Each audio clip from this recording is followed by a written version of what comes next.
Halo teman-teman, di sini kita akan menceritakan tentang kronologi kematian Ade Irma. Di suatu malam sunyi, terdapat dua anak perempuan sedang tidur pulas. Sekejap kakaknya terbangun dari tempat tidurnya. Ia memandang adiknya dengan penuh kasih sayang. Lalu ia seraya bersyukur karena sudah lama sekali menginginkan kehadiran adiknya. Namanya Irma Suryani, dikenal sebagai Ade Irma, dan kakaknya yang bernama Hendrianti Nasution. Pukul 3:30 pagi, sepasang suami istri, Pak Nas dan istrinya terbangun karena digigit nyamuk. Ketika istrinya, yaitu Ibu Joanna, mengambil obat nyamuk dan ia membuka pintu, dia mendengar suara langkah kaki dan tembakan. Nah, ketika Bu Joanna membuka pintu, ia sudah melihat pasukan sudah ada di depannya. Lalu ia menutupnya kembali. Ia kemudian bertanya kepada Pak Nas, itu pasukan siapa, Pak? Lalu Pak Nas segera membuka pintu tersebut lagi.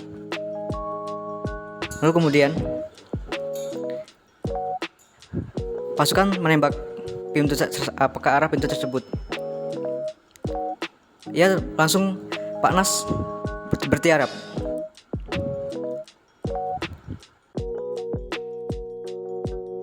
Setelah Ade Irma tertembak, pintu ditutup kembali oleh Ibu Johanna.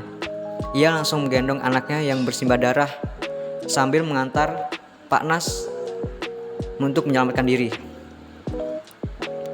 Cepat, kata Ibu Johanna kepada Pak Nas yang hendak menyelamatkan diri untuk melompat pagar. Pak Nas sempat melihat anaknya ketika di atas pagar. Lalu dari kejauhan, Pak Nas tertembak oleh pasukan Cakrabiwarawa sehingga ia terjatuh dari pagar.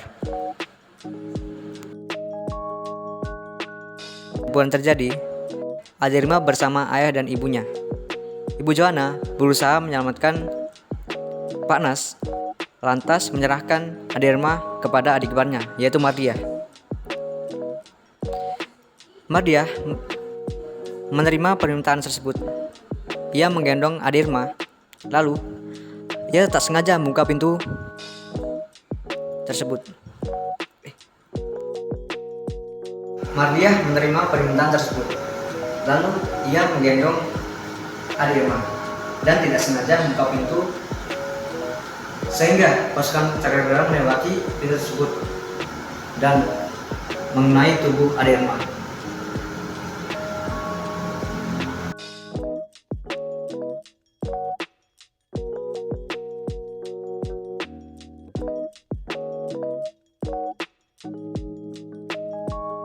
Ketika Johanna ingin melarikan diri, tetapi oleh pasukan Cakrabiwarawa pun dijegat, dan kemudian Johanna pun memasuki rumahnya kembali, dan Johanna pun menuju ke ruang makan.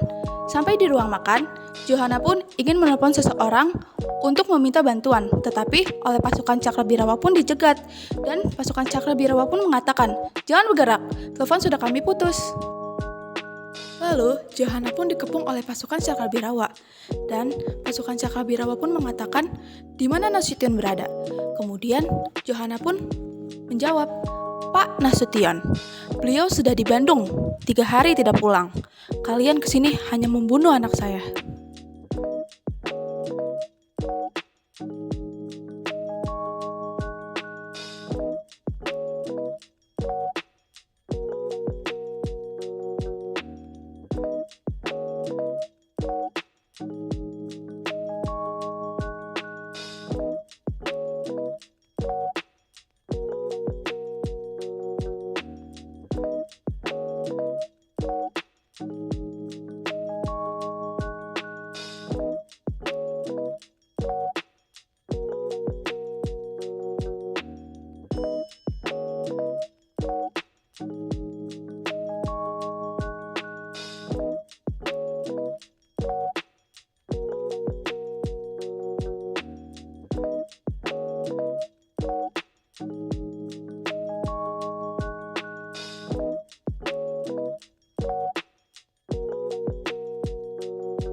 saya di sini sudah berada di makam Ade Irma Suryani yang terletak di kantor Wali Kota Jakarta Selatan.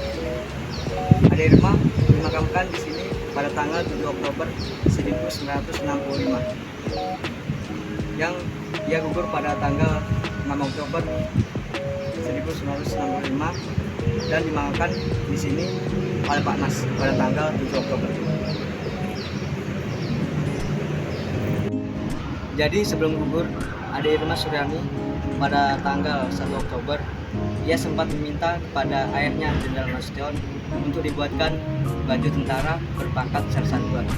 Nah, rencananya baju itu akan dipakai pada tanggal 5 Oktober, hari Abi.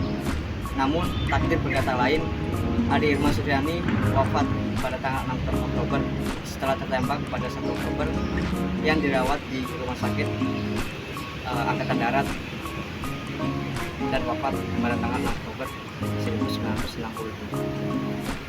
Dulunya ini komplek makam umum, lalu kemudian dipindahkan dan menjadi area perkantoran, dan makam Ade Irma tetap dipertahankan beserta monumennya.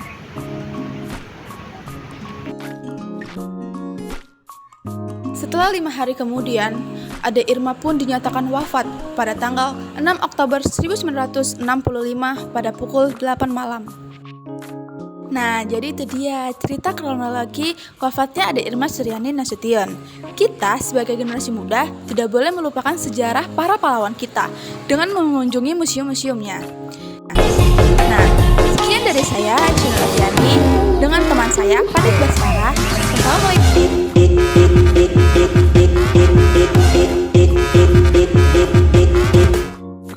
Sekian dari saya, Aisyah Alfiani, dengan teman saya, Panik Baskara. Wassalamualaikum warahmatullahi wabarakatuh.